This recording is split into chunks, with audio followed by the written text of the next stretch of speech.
Ashwin ഗണേഷിന്റെ Instagram സ്റ്റോറികളിൽ ആശങ്ക പങ്കുവച്ച ആരാധകർ മാനസികമായി തകർന്നു എന്ന നിലയിലാണ് അശ്വിൻ എന്ന് തോന്നുന്നതെന്നും ഭാര്യ ദിയ കൃഷ്ണയുമായി പ്രശ്നങ്ങളുണ്ടോ എന്ന ചോദ്യങ്ങൾ വരുന്നു. പങ്കാളി മനസ്സിലാക്കാത്തതിനെക്കുറിച്ച് സൂചിപ്പിക്കുന്ന വീഡിയോകളാണ് അശ്വിൻ ഇൻസ്റ്റാഗ്രാം സ്റ്റോറിയിൽ പങ്കുവച്ചത്. ഒരു പുരുഷന്റെ ക്ഷമ പരീക്ഷിച്ച് പ്രതികരിക്കുമ്പോൾ വിക്ടിം കളിക്കരുത്. പരിധി വിട്ട് സംസാരിച്ച ശേഷം അവർ സ്വരം മാറ്റുമ്പോൾ ഞെട്ടരുത്. ക്ഷമയ്ക്ക് പരിധിയുണ്ട്. പരിധിക്കപ്പുറത്തേക്ക് അവനെ തള്ളിവിടുമ്പോൾ നീ ഇതുവരെ കാണാത്ത അവന്റെ മുഖം കാണും. അവൻ ദുഷ്ടനായത് കൊണ്ടല്ല, അവൻ നിന്റെ മനോഭാവം കൊണ്ടാണ്. ബഹുമാനമില്ലായ്മ എപ്പോഴും ട്രിഗർ ചെയ്യുക. ബഹുമാനം ഒരു പുരുഷന് ഓക്സിജനാണ്. വഴക്കിടാം, അഭിപ്രായ വ്യത്യാസങ്ങൾ പറയാം, അത് മനസ്സഹജമാണ്. പക്ഷെ നാണം കെടുത്തുകയും വളരെ മോശമായി സംസാരിക്കുകയും പറയുകയും കളിക്കുകയും അവനെ ചെറുതായി കാണുകയും ചെയ്യുന്നത് അവനെ പ്രകോപിപ്പിക്കലാണെന്നും പറയുന്ന സ്റ്റോറിയാണ് അശ്വിൻ ഗണേഷ് പങ്കുവച്ചത്. ഇത്തരത്തിൽ ഒന്നിലേറെ വീഡിയോകൾ ആണ് അശ്വിൻ ഗണേഷ് പങ്കുവച്ചിരിക്കുന്നത്.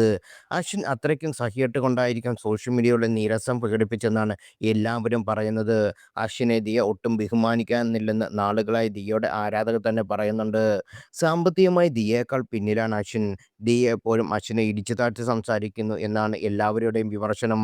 അശ്വിനുമായുള്ള റിലേഷൻഷിപ്പിൽ താൻ ബോൾസി ആണെന്ന് ദിയ തുറന്ന് സമ്മതിക്കാറുണ്ട്.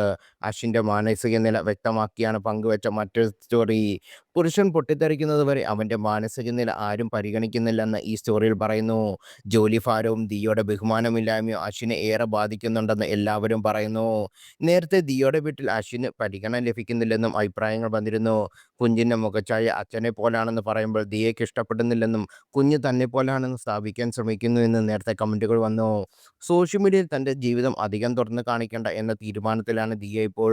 കുഞ്ഞിനെ വളർത്തുന്നതിൽ പോരായ്മകളെക്കുറിച്ച് പറഞ്ഞ് നിരവധി ഉപദേശങ്ങൾ കമൻറ്റ് ബോക്സിൽ വന്നതോടാണ് ഈ തീരുമാനം വന്നതും.